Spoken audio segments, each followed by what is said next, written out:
españolas y del Consejo del Reino, manifestamos a la nación española que queda proclamado Rey de España don Juan Carlos de Borbón y Borbón, que reinará con el nombre de Juan Carlos I.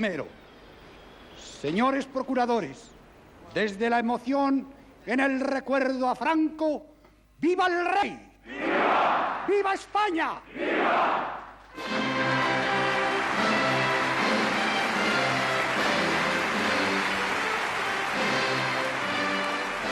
Con la proclamación de Juan Carlos de Borbón como rey, el 22 de noviembre de 1975, se pone en marcha una nueva etapa en la historia de España, tan cargada de esperanza como de incertidumbre. El rey es muy consciente de que sus primeras palabras expliquen cuál va a ser el objetivo esencial de todo su reinado. El mensaje más importante, aparte de hablar en nuestro, era transmitirle al pueblo español, sobre todo pensando en una transición en que yo quería ser el rey de todos los españoles.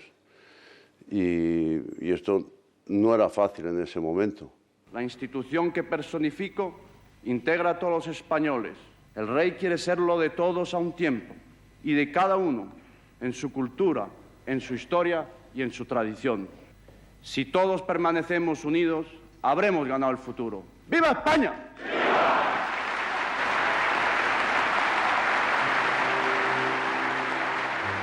Don Juan Carlos no ignora que la consolidación de la monarquía en España, en ese momento de la historia, después de que el país haya vivido 5 años en la República, 3 en guerra civil y 35 bajo la dictadura franquista, no va a ser una tarea fácil.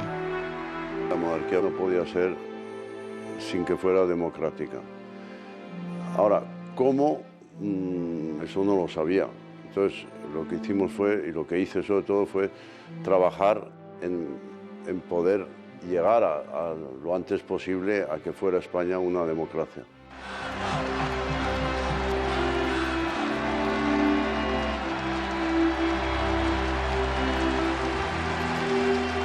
Para conseguir llevar al país hacia las libertades desde la legalidad franquista, el nuevo rey de España tiene por delante una tarea ingente y sumamente delicada. Se enfrenta además a una dificultad añadida.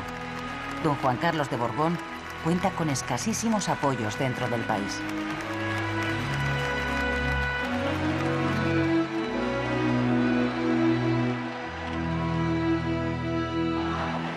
En el mismo momento en que los reyes saludan a quienes han acudido a vitorearles, la oposición democrática, ilegal y clandestina por entonces, está manifestándose ante las puertas de muchas cárceles españolas exigiendo amnistía para los presos políticos y libertad.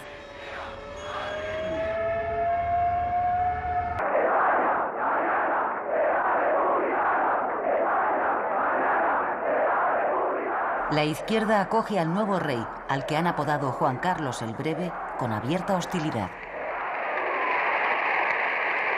Oggi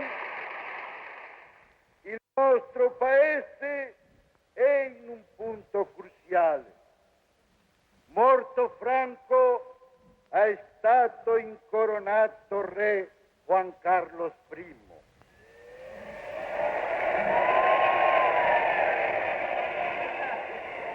Nessun democratico dovrebbe stupirsi se gli spagnoli non accolgono con gioia un re imposto per grazia di Franco.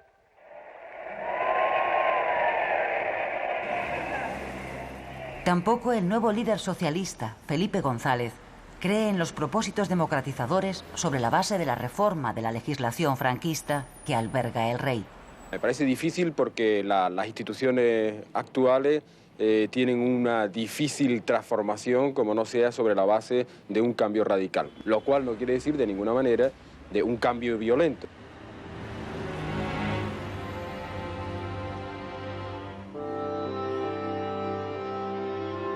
Para empezar a ganar un mínimo espacio de actuación política, el rey necesita situar en los círculos de poder del Estado a alguien de su plena confianza. Ese hombre es Torcuato Fernández Miranda. Juro servir a España con absoluta lealtad al rey.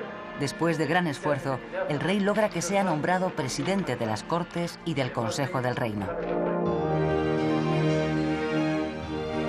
A cambio, el rey deberá conformarse con seguir manteniendo en la presidencia del gobierno a Carlos Arias Navarro, el hombre nombrado por Franco para sustituir a Carrero Blanco. Don Juan Carlos de Borbón interviene muy directamente en la composición del nuevo gabinete, el primero de la monarquía.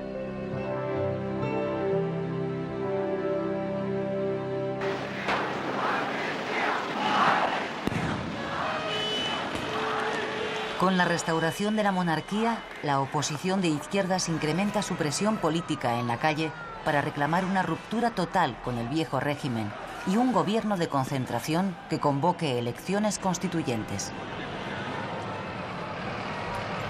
Los primeros meses de 1976 transcurren en medio de una oleada de manifestaciones y protestas en exigencia de una inmediata amnistía. Se produce también en ese periodo el movimiento huelguístico más importante de los últimos años.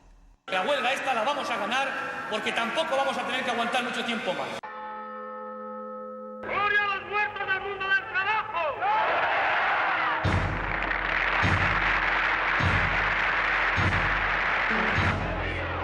5 trabajadores muertos por disparos de la policía es el saldo de los enfrentamientos que se producen en Vitoria el 3 de marzo de 1976, después de 3 meses de huelgas.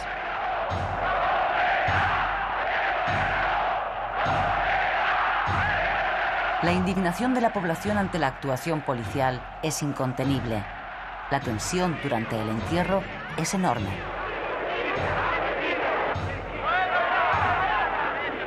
Las consecuencias políticas de los trágicos incidentes revierten sobre el gobierno presidido por Carlos Arias, a quien se acusa de ser incapaz de canalizar las aspiraciones ciudadanas de democracia y de libertad.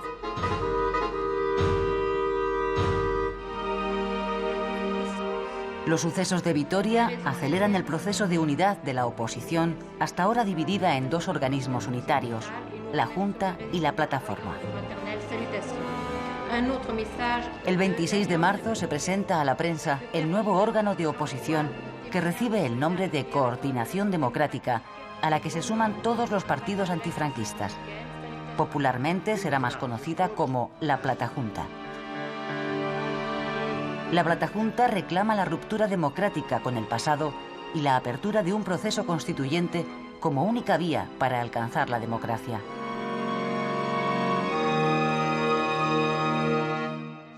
¡España! ¡Una! ¡España! ¡Grande! ¡España! ¡Vive! ¡Caídos por Dios y por España! ¡Presente! ¡José Antonio Primo de Rivera! ¡Presente! ¡Francisco Franco! ¡Presente! ¡Viva España! ¡Arriba! El franquismo más inmovilista, agrupado en torno a la Confederación Nacional de Excombatientes, se opone férreamente a cualquier cambio que suponga renunciar al espíritu del 18 de julio de 1936.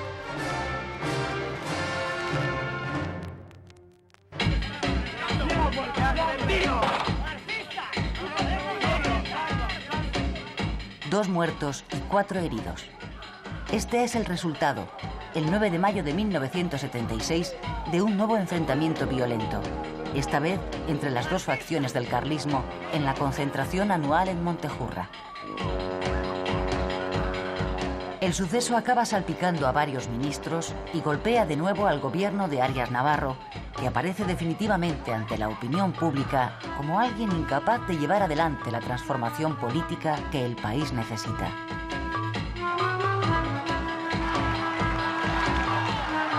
El propio rey comparte esa opinión a propósito de su presidente del gobierno. En unas declaraciones realizadas a una revista estadounidense, don Juan Carlos describe a Carlos Arias como un desastre sin paliativos. Para entonces el rey tiene ya en mente el nombre del futuro presidente, Adolfo Suárez, ministro secretario general del movimiento del gobierno de Arias. Vamos sencillamente, señores procuradores, a quitarle dramatismo a nuestra política. Vamos a elevar a la categoría política de normal lo que a nivel de calle es simplemente normal. Vamos a sentar las bases de un entendimiento duradero bajo el imperio de la ley. Y permitidme, para terminar, que recuerde los versos de un autor español. Está el hoy abierto al mañana, mañana al infinito. Hombres de España, ni el pasado ha muerto, ni está el mañana ni el ayer escrito. He dicho.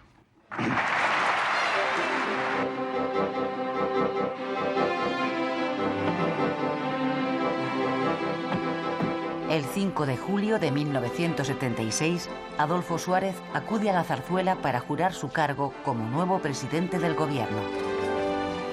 El rey ha podido por fin, después de obtener la dimisión de Arias, nombrar a un presidente elegido por él. El nombramiento de Adolfo Suárez causa sorpresa general. Las críticas a la decisión del rey son casi unánimes. Tanto la clase política como los medios de comunicación consideran que Suárez carece de categoría política para emprender las reformas que el país necesita. La opinión general es que don Juan Carlos ha asumido un gran riesgo con este nombramiento.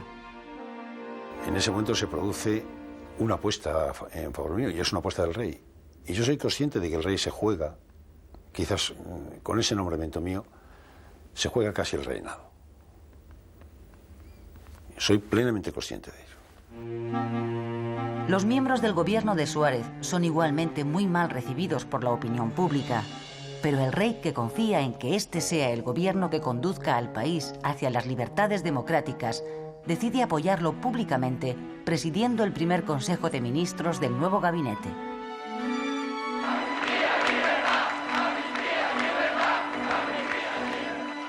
La presión de la oposición contra el nuevo gobierno se intensifica. La Platajunta convoca en todo el país movilizaciones para reclamar amnistía para los presos políticos y por el regreso de todos los exiliados. El gobierno de Adolfo Suárez llega a La Coruña, donde se va a celebrar un trascendental Consejo de Ministros presidido por segunda vez por el rey. En este consejo se aprueba una amplia amnistía que afecta a todos los delitos de intencionalidad política, aunque deja fuera los delitos de sangre.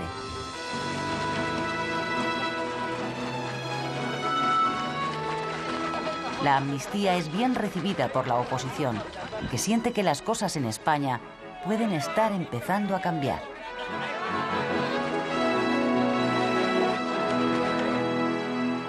Se va a proceder a la votación. Don Antonio Barroso Sánchez Guerra. El paso político más importante del gobierno de Suárez es la presentación en las Cortes para su aprobación de la Ley para la Reforma Política. Su autor principal es Torcuato Fernández Miranda. Esta ley es la llave jurídica que permite a los españoles emprender, si lo desean, las reformas legales que han de desembocar en un sistema democrático. Es decir, acabar legalmente con el franquismo. El riesgo que corre el gobierno es que esa ley tiene que ser votada precisamente por las Cortes franquistas a las que pretende liquidar. La votación se produce el 18 de noviembre de 1976. Votos afirmativos, 425. Votos negativos, 59. Abstenciones, 13. El proyecto de ley ha sido aprobado. Se levanta la sesión. El camino hacia la democracia queda ya abierto. Ahora es el pueblo español quien debe decidir en referéndum si respalda o no la vía de la reforma contenida en la ley recién aprobada.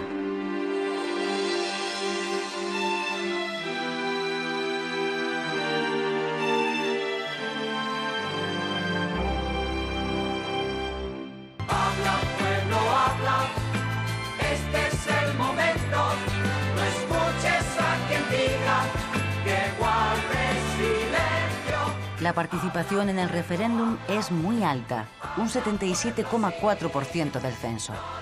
La ley para la reforma política es aprobada por el 94,2% de los votantes. La ultraderecha, que ha defendido el no, apenas supera el 2%. El resultado es un éxito para el gobierno y para el propio rey, que ha respaldado plenamente el proyecto reformista del gobierno Suárez.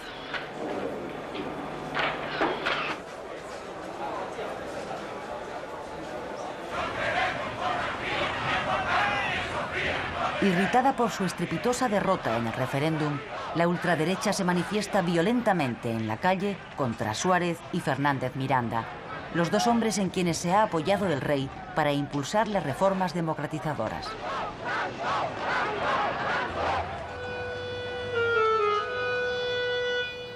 Santiago Carrillo, líder del PC, que lleva casi un año viviendo clandestinamente en España, es detenido por la policía en Madrid en vísperas de Navidad. La detención provoca intensas protestas en la calle por parte de los militantes comunistas pidiendo su inmediata puesta en libertad.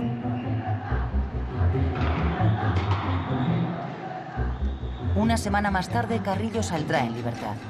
El líder comunista lleva practicando desde hace meses una hábil estrategia para forzar al gobierno a legalizar al PC.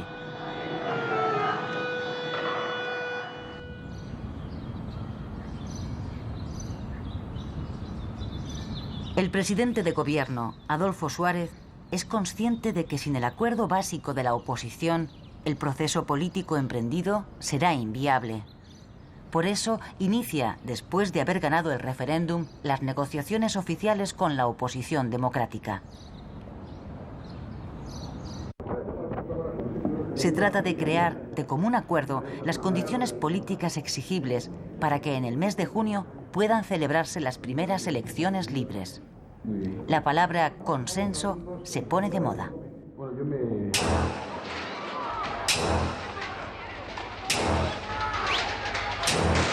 Todos los esfuerzos del gobierno están a punto de naufragar en el mes de enero de 1977, el mes más sangriento del proceso de transición.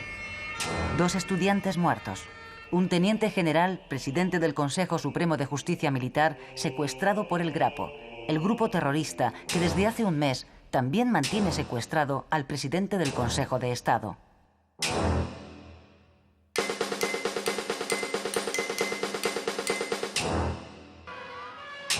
Cinco asesinados en una matanza llevada a cabo por terroristas de ultraderecha contra un despacho de abogados del Partido Comunista. Y 2 miembros de la Policía Armada y un guardia civil asesinados a tiros por terroristas del Grapo. Esta terrible serie de sucesos, cuyo balance es de 10 muertos, 15 heridos graves y 2 altos representantes del Estado secuestrados, se concentra en una sola semana que ha pasado a la historia de la transición como la Semana Negra. El entierro de los abogados asesinados que organiza el Partido Comunista se convierte en una demostración de disciplina, serenidad y orden.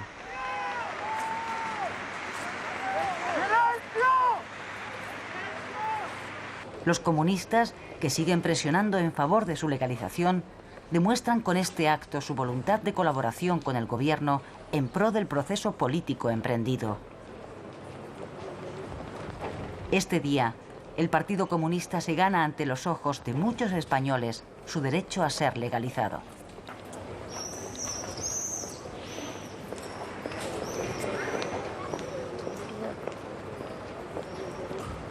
¡Nos ha matado el gobierno! ¡Gobierno de división! ¡Traidores! ¡Y Franco levantado la cabeza! Todo lo contrario ocurre en las honras fúnebres por los policías y el guardia civil asesinados por el Grapo. Miembros del sector más ultra del ejército, de la policía y de la guardia civil insultan al gobierno y le acusan de traición. Por tu misericordia.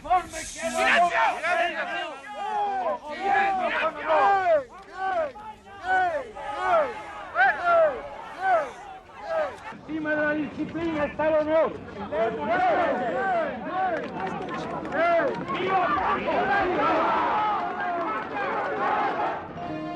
A partir del mes de febrero, y una vez liberados por la policía los secuestrados por el Grapo, el país recobra la tranquilidad.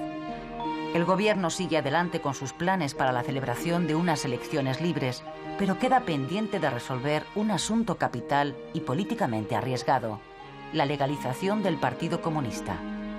Adolfo Suárez decide asumir personalmente las riendas.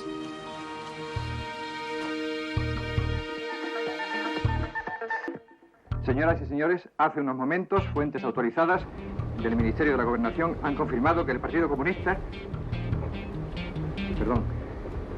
que el Partido Comunista de España ha quedado legalizado e inscrito en el... El 9 de abril, en plena Semana Santa, el gobierno legaliza al Partido Comunista. El impacto de la noticia es enorme. La reacción de la población es de cautela. La alegría profunda de los comunistas se manifiesta discretamente en las sedes del partido, pero en los sectores más ultras y en la cúpula militar estalla una indignación no disimulada. Para mitigar la enorme tensión creada entre los mandos militares por la legalización del Partido Comunista, Santiago Carrillo acepta, a petición de Suárez, reconocer la monarquía, la unidad de España y la bandera nacional. Hemos decidido colocar hoy aquí, al lado de la bandera de nuestro partido, que sigue y seguirá siendo roja, la bandera con los colores oficiales del Estado. Al pisar España,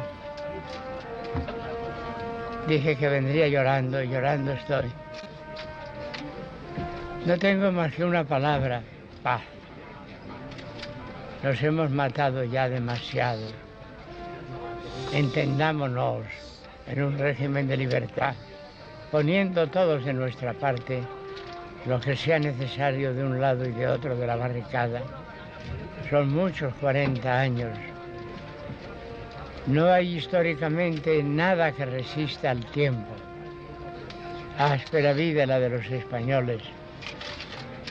Tengamos una vez por todas la mano en la mano del adversario de ayer para discutir, dialogar en unas Cortes nuevas la suerte de España. Y basta. Superados todos los recelos, los exiliados de la guerra civil que no han podido o no han querido volver a España durante el régimen de Franco, regresan ahora a su patria, donde son recibidos como el símbolo viviente de la reconciliación entre españoles. Por su parte, el padre del rey, don Juan de Borbón, exiliado en Portugal, cede a su hijo, don Juan Carlos, los derechos dinásticos de la monarquía española. Con la cesión de los derechos, don Juan Carlos pasa a ser no solo el rey designado por Franco, sino el rey legítimo de la dinastía Borbón. Majestad, por España, todo por España. ¡Viva España! ¡Viva el rey! Después de casi 40 años de obligado silencio, acudid esta mañana a las 12 al Cine Ideal a escuchar las alternativas políticas que nos ofrecerán los candidatos al Congreso de... Las primeras elecciones democráticas se convocan para el 15 de junio de 1977. Estas son las primeras elecciones libres que se celebran en España desde febrero de 1936. Para la inmensa mayoría de los españoles, esta va a ser la primera vez que pueden votar en libertad.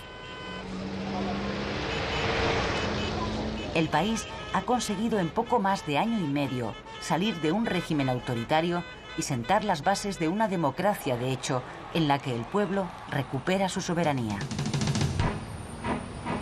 Son casi 600 los partidos que concurren a las urnas.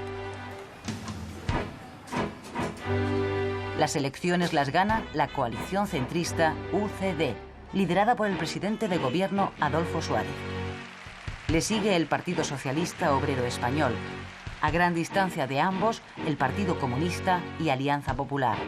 Después, las formaciones nacionalistas. Los partidos extremistas no obtienen representación parlamentaria. Los españoles han votado moderación. El primer tramo de la transición política a la democracia se cierra el 22 de julio de 1977, cuando las nuevas Cortes Democráticas celebran su primera sesión solemne.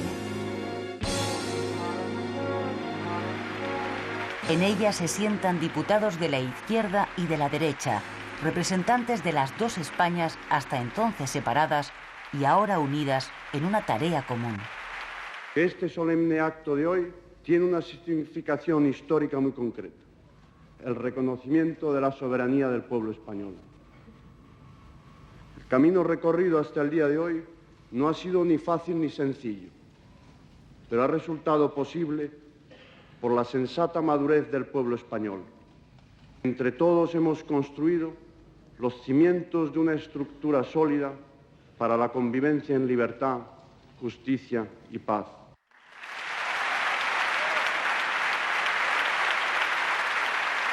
La primera tarea histórica que van a emprender las Cortes Democráticas es la elaboración de una Constitución. Resuelto con éxito el tramo más difícil de la transición, el nuevo gobierno de UCD se enfrenta a una tarea prioritaria y urgente: intentar superar la grave crisis económica que viene padeciendo el país desde comienzos de los 70. La situación es tal que la previsión de inflación para 1977 llega a ser de un 40%. Por su propio interés y por el de todos, seleccione productos de precio estable.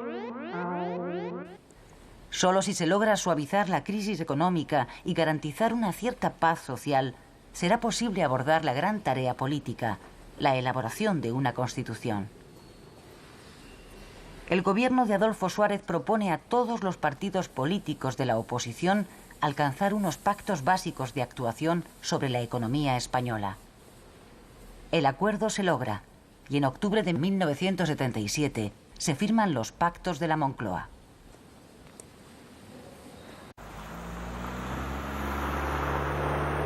En el mes de septiembre, el gobierno da el primer paso en el reconocimiento de la reclamación de autonomía en algunas regiones españolas.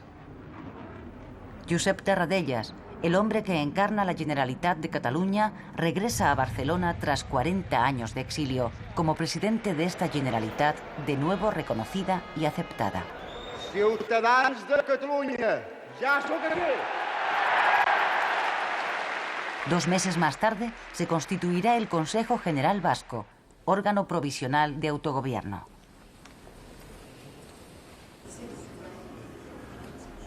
El 6 de diciembre de 1978, los españoles acuden de nuevo a las urnas para refrendar la nueva Constitución. Esta es la primera Constitución de la historia de España que se aprueba con el acuerdo de todos los partidos con representación en el Parlamento. La Constitución sanciona un régimen de libertades en un sistema plenamente democrático que se constituye como una monarquía parlamentaria y se define como Estado de las Autonomías.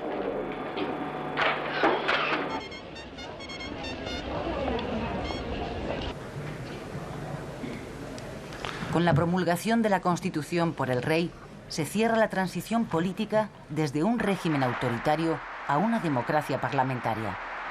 Han sido 3 años difíciles y muy intensos que los españoles han recorrido con gran esfuerzo, pero en paz.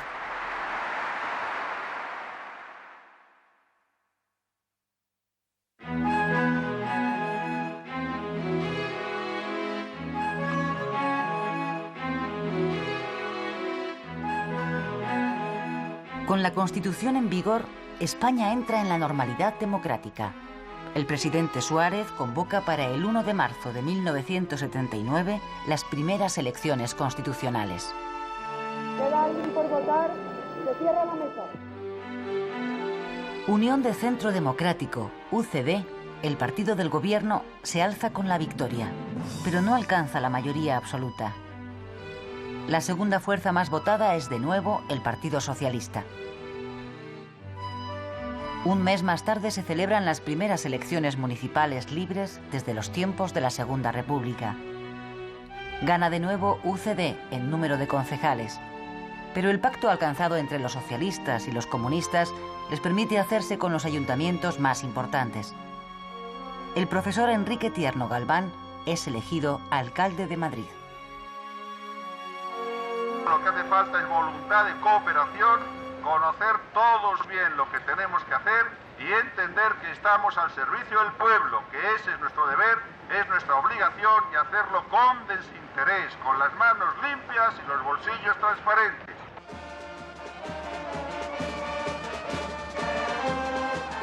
El Estado de las Autonomías, recogido en la Constitución, comienza a hacerse realidad. Los estatutos de autonomía del País Vasco y Cataluña son aprobados en sendos referendos por vascos y catalanes en octubre de 1979. Pocos meses después, en enero de 1980, los andaluces aprueban en referéndum su derecho a acceder a la autonomía en las mismas condiciones que catalanes y vascos. Pero el estado de las autonomías como nueva realidad política aviva los recelos de los sectores más inmovilistas del país.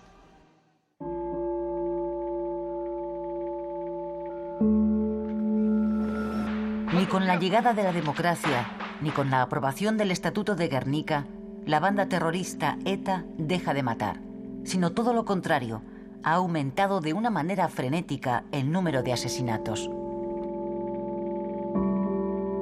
Si en 1978, durante la elaboración de la Constitución, ETA había asesinado a 68 personas, en 1979 ciega la vida de 85, y en 1980, el más sangriento de la democracia, la banda asesina a 100 españoles. Los altos mandos de las Fuerzas Armadas son el objetivo preferente de los terroristas, que buscan provocar así una reacción violenta por parte del ejército. Y en efecto, en los funerales por los militares asesinados por ETA, los insultos al gobierno y los gritos de la ultraderecha reclamando un golpe de Estado se multiplican peligrosamente.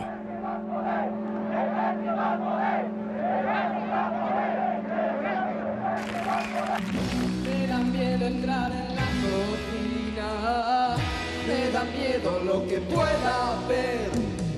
La tostadora se ha vuelto asesina, el lavaplatos no me puede ver. Se han revelado todos a la vez. La mini pyme se ha hundido. Con la llegada de la década de los 80, la sociedad española entra de lleno en una era de enorme apertura y plena libertad en las costumbres. La movida se pone en marcha.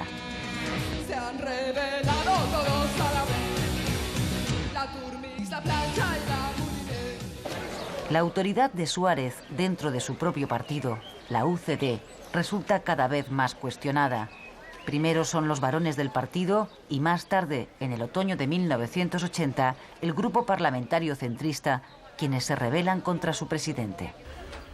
Bueno, pues yo creo que cuando uno llega a una situación como esa y piensa que su permanencia en el poder lo que va a hacer es debilitar más fuertemente la UCD, lo que va a hacer es debilitar la propia acción del gobierno, etcétera, etcétera, y al menos eso creía yo, pues con la máxima rapidez presento la dimisión.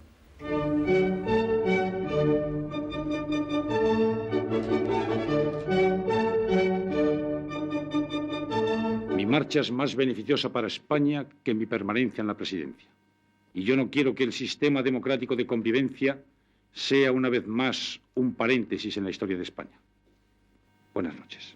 El presidente del gobierno, Adolfo Suárez, anuncia públicamente su dimisión el 29 de enero de 1981. Su partido, UCD, designa a Leopoldo Calvo Sotelo candidato para suceder a Suárez al frente del Ejecutivo. Don Manuel Núñez en Cabo. Sí, algo. En estos momentos hay un disparo. Se ha oído un golpe muy fuerte en la Cámara. La Guardia Civil entra en estos momentos en el Congreso de los Diputados.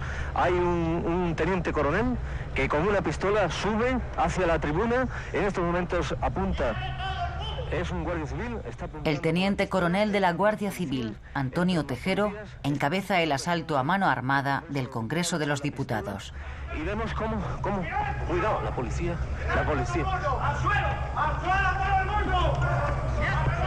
No podemos emitir más porque nos están apuntando con la policía. Llevan metralla.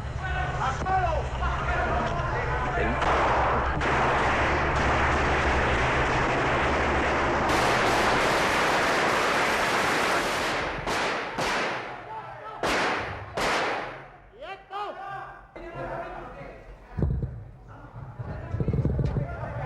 Inmediatamente después, el capitán general de Valencia, Jaime Milans del Bosch, decreta el estado de sitio en toda la región militar bajo su mando y toma militarmente la ciudad.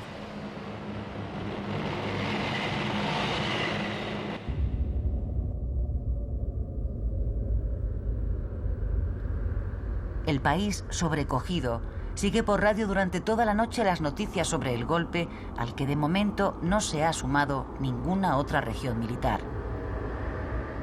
Los españoles ponen todas sus esperanzas en el rey, quien según la Constitución es el jefe supremo de las Fuerzas Armadas.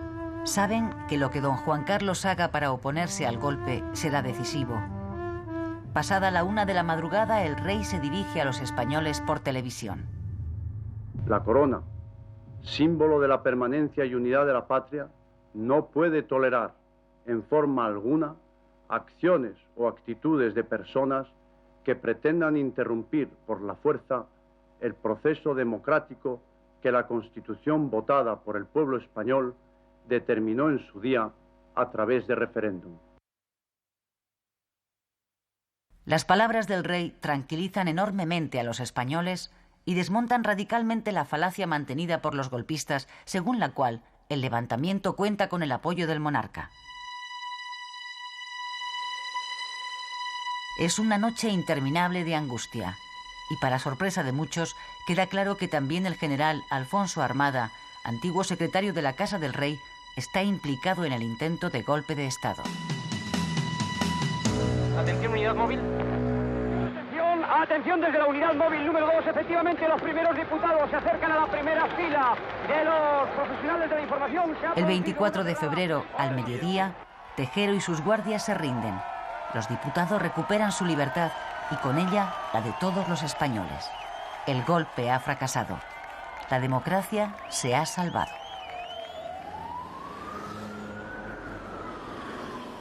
Juro por mi conciencia y honor cumplir fielmente las obligaciones del cargo de presidente del gobierno. El nuevo presidente de gobierno, Leopoldo Calvo Sotelo, jura su cargo en un momento político extraordinariamente difícil, en un país dominado por el trauma del golpe y por el temor a que éste pueda repetirse.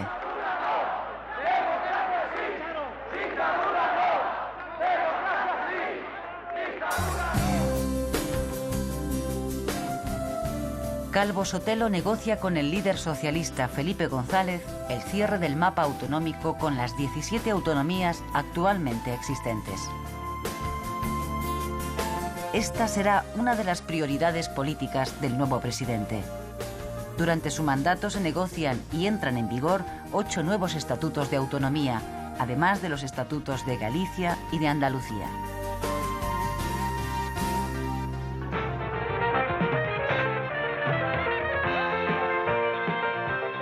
El ingreso de España en la OTAN es otro de los objetivos declarados del gobierno de Calvo Sotelo.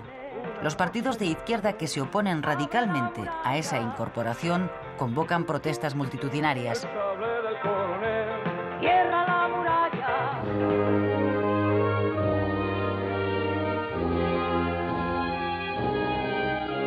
Pero el gobierno logra el respaldo del Parlamento y la incorporación de España a la OTAN es un hecho en mayo de 1982. Habéis recibido solemnemente a la bandera española y la habéis colocado entre las vuestras. Se hace así realidad la incorporación de España a la Alianza Atlántica después de haber sido aprobada por nuestros parlamentos nacionales. El juicio contra los militares implicados en el intento del golpe de Estado reproduce el clima de grave tensión política del 23F.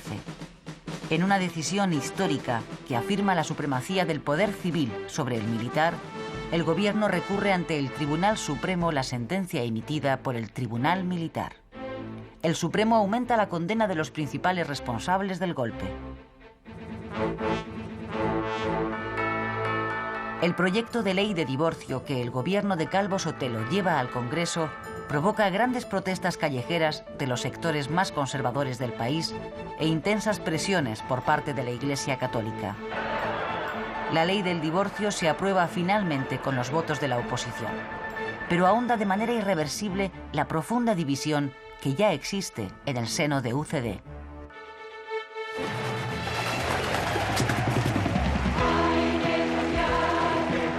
En las elecciones generales celebradas en octubre de 1982, el PSOE obtiene una aplastante mayoría absoluta. UCD, el partido que había pilotado la transición, queda prácticamente barrido del mapa político. Cabe decir con satisfacción que se han celebrado con limpieza las terceras elecciones generales. Y con ello quien gana, más que un partido concreto, es la democracia y el pueblo español.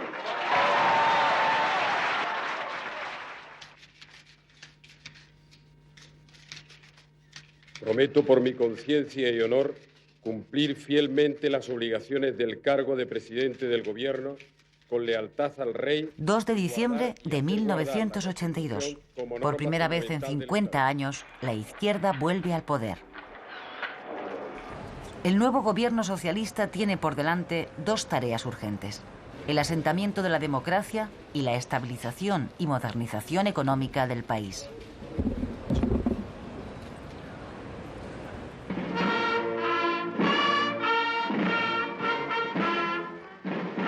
La reforma de las Fuerzas Armadas, su sometimiento pleno al poder civil y su integración en la estructura democrática del país es otro de los grandes objetivos de Felipe González. El PSOE conseguirá hacer desaparecer de España para siempre el viejo fantasma del golpismo.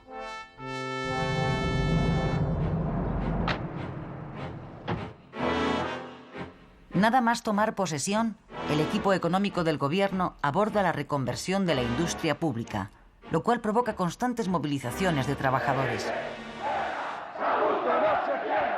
Los altos hornos de Sagunto encarnan la férrea oposición obrera a unos planes de reconversión que la mayoría de la opinión pública considera ineludibles.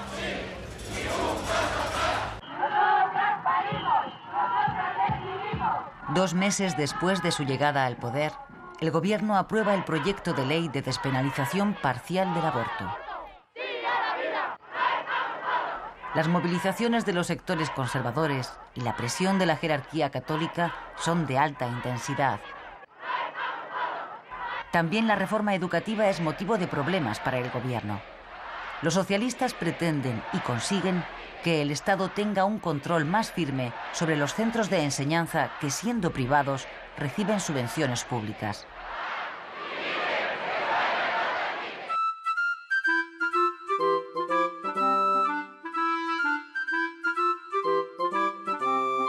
El 12 de junio de 1985, España culmina una aspiración histórica, su incorporación a la Comunidad Económica Europea. 12 años de esfuerzos se cierran ese día en el Palacio Real de Madrid con la firma del Tratado de Adhesión de España a la CEE. Para estampar nuestras firmas en el Tratado de Adhesión a las comunidades europeas, hemos puesto un jalón fundamental para completar la unidad de nuestro viejo continente y también para superar el aislamiento secular de España. La integración efectiva de España en la Comunidad Europea tiene lugar el 1 de enero de 1986. Al mes siguiente de la integración de España en Europa, Felipe González anuncia la convocatoria del referéndum sobre la OTAN, una de las promesas del programa electoral socialista. La posición del presidente de gobierno ha cambiado radicalmente y es ahora favorable a la permanencia de España en la Alianza Atlántica.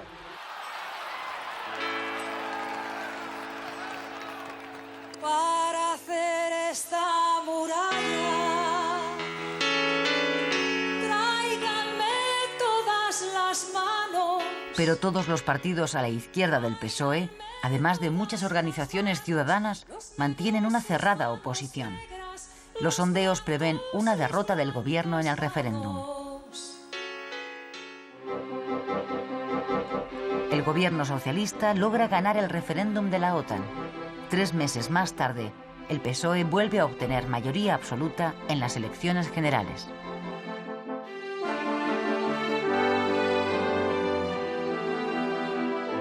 A partir de 1986, se inicia en España una etapa de crecimiento económico sostenido que durará hasta 1992. En estos años, el gobierno universaliza las pensiones y la seguridad social.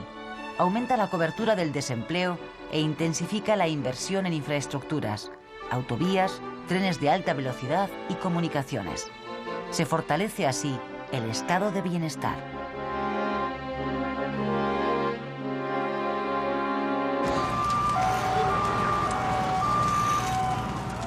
Junio de 1987. Un coche bomba estacionado en el aparcamiento de Hipercor, en Barcelona, provoca 21 muertos y decenas de heridos. Es el primer atentado indiscriminado de los asesinos de ETA.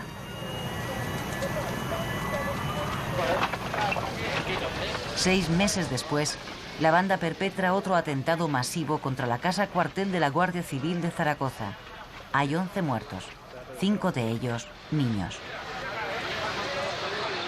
Aunque con la buena marcha de la economía se recuperan puestos de trabajo, el paro sigue creciendo y alcanza los 3 millones de personas. Un 40% de ellas son jóvenes que buscan su primer empleo.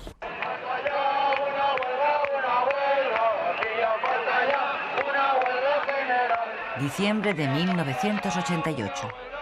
Los sindicatos convocan una huelga general para el día 14. El motivo inmediato de la protesta sindical es un plan de empleo juvenil. La huelga se salda con un éxito rotundo para las centrales sindicales. El país entero queda paralizado. Es la primera vez que una huelga general triunfa en España.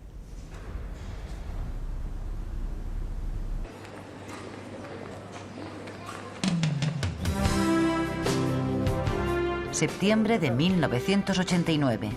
José María Aznar sucede a Manuel Fraga como cabeza de lista de su partido, que ha sido rebautizado con el nombre de Partido Popular.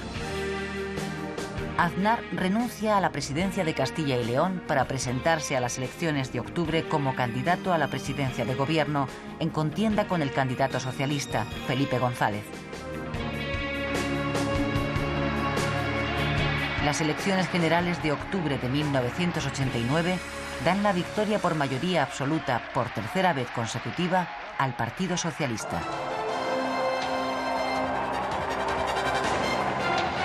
José María Aznar es elegido presidente del Partido Popular en abril de 1990. Sustituye a Manuel Fraga, que se mantiene como presidente de honor del partido. Fraga, por su parte, gana por mayoría absoluta las elecciones autonómicas gallegas. Desde ese momento, se dedicará en exclusiva a la tarea de gobernar Galicia.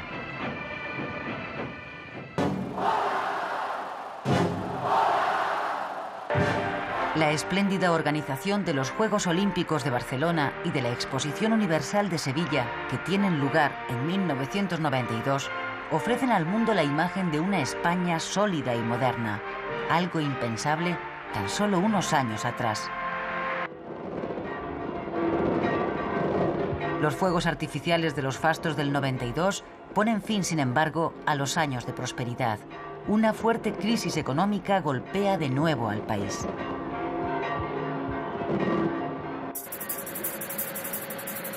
En los primeros años 90 empiezan a aparecer casos de corrupción en los que están implicados miembros del Partido Socialista.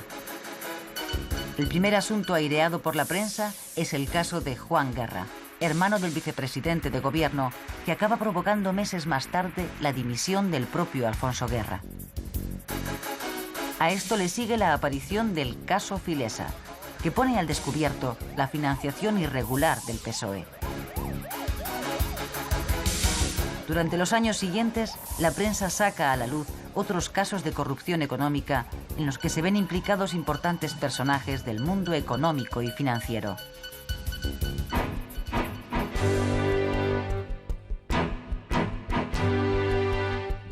En las elecciones de junio de 1993, el Partido Socialista gana de nuevo, pero pierde la mayoría absoluta. A partir de ese momento, se inicia una legislatura cargada de tensión en las que las acusaciones de corrupción por parte de la oposición sobre los dirigentes socialistas son constantes y los escándalos destapados por la prensa se multiplican.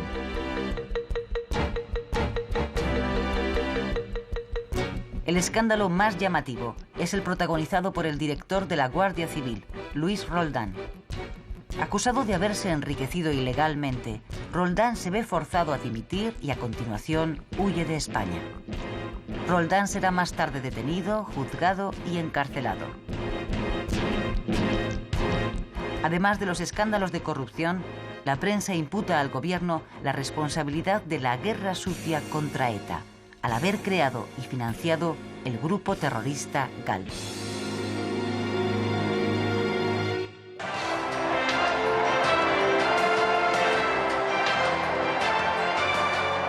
Marzo de 1996.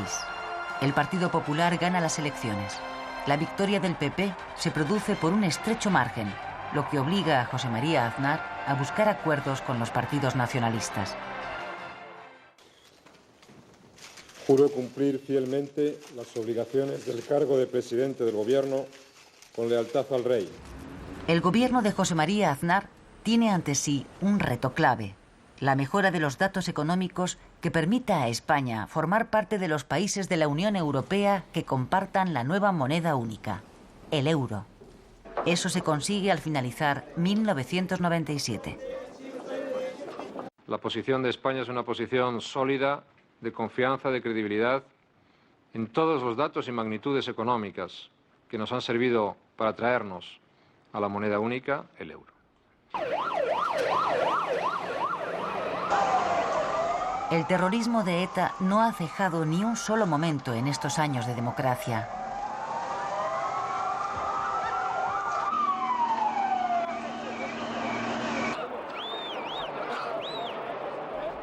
El 1 de julio de 1998, la Guardia Civil libera a José Antonio Ortega Lara, que ha estado más de 500 días secuestrado por ETA. Pocos días más tarde, la banda secuestra y anuncia que va a asesinar a Miguel Ángel Blanco, concejal de Ermua, si el gobierno no se somete a sus exigencias. Cuando el cuerpo de Miguel Ángel Blanco aparece con 2 tiros en la cabeza, la ira ciudadana estalla de manera incontenible. En una movilización colectiva sin precedentes, en todos los pueblos y ciudades de España, millones de personas gritan contra los asesinos. Este movimiento popular, bautizado como el Espíritu de Ermua, marca el nacimiento de un proceso irreversible de fortalecimiento democrático y de superación definitiva del miedo por parte de los españoles.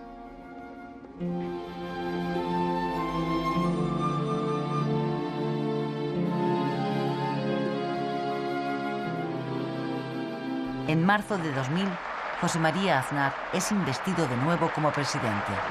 Esta vez ha ganado por aplastante mayoría absoluta.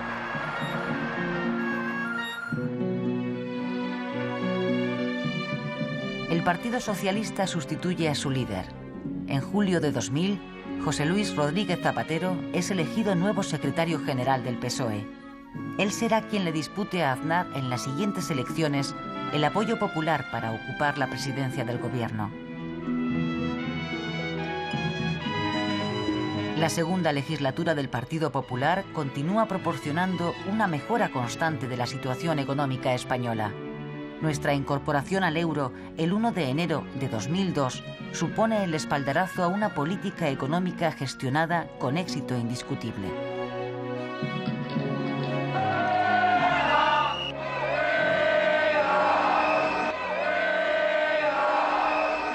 La relación entre los sindicatos y el gobierno se deteriora profundamente cuando éste anuncia una reforma laboral a la que las centrales se oponen radicalmente. En junio de 2002, el gobierno del Partido Popular sufre una huelga general en protesta por la reforma. Meses más tarde, el Ejecutivo rectifica y acepta parte de las reclamaciones sindicales.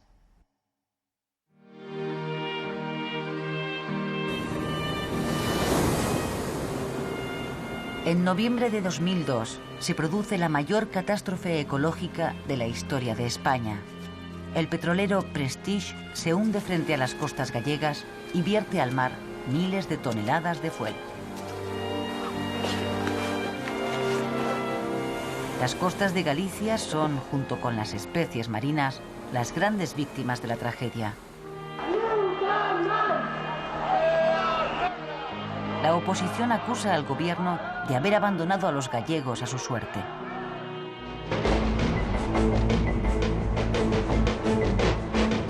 El apoyo decidido del presidente Aznar a la invasión de Irak, llevada a cabo por el presidente norteamericano George Bush contra el criterio de la ONU, es motivo de multitudinarias manifestaciones de protesta en toda España.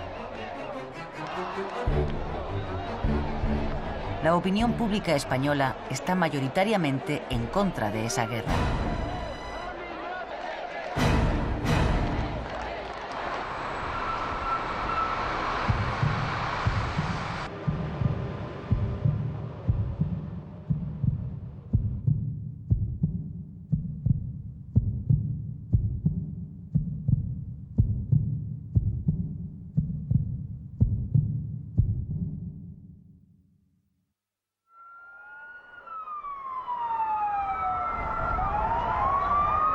El 11 de marzo, 3 días antes de las elecciones generales, un atentado múltiple, realizado por integristas islámicos, ciega la vida de 192 personas y deja más de 1000 heridos.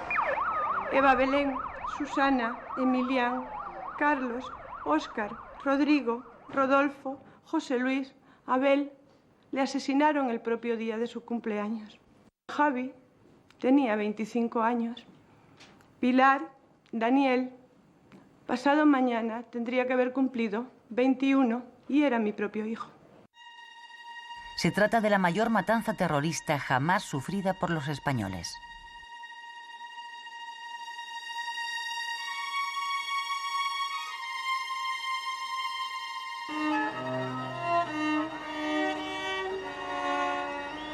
Al día siguiente, 12 de marzo, los ciudadanos se manifiestan masivamente en toda España contra el terror.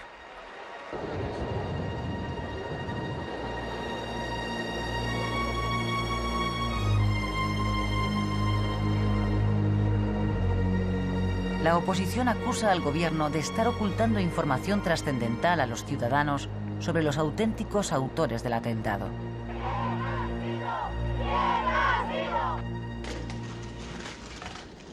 Prometo, por mi conciencia y honor, cumplir fielmente las obligaciones del cargo de presidente del Gobierno, con lealtad al Rey. El Partido Socialista gana las elecciones del 14 de marzo. José Luis Rodríguez Zapatero es el nuevo presidente del Gobierno. De las deliberaciones del Consejo de Ministros.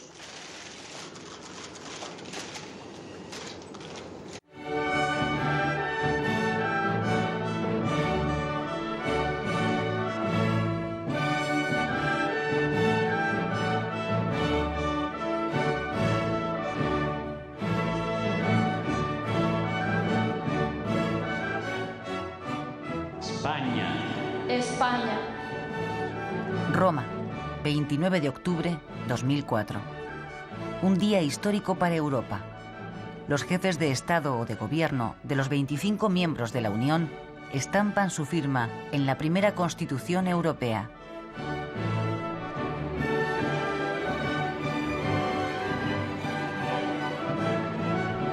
Con este acto se da un paso decisivo hacia la culminación de aquel sueño de una Europa unida que nació en este mismo lugar hace casi medio siglo. Y España es ahora una parte esencial de esa prometedora realidad.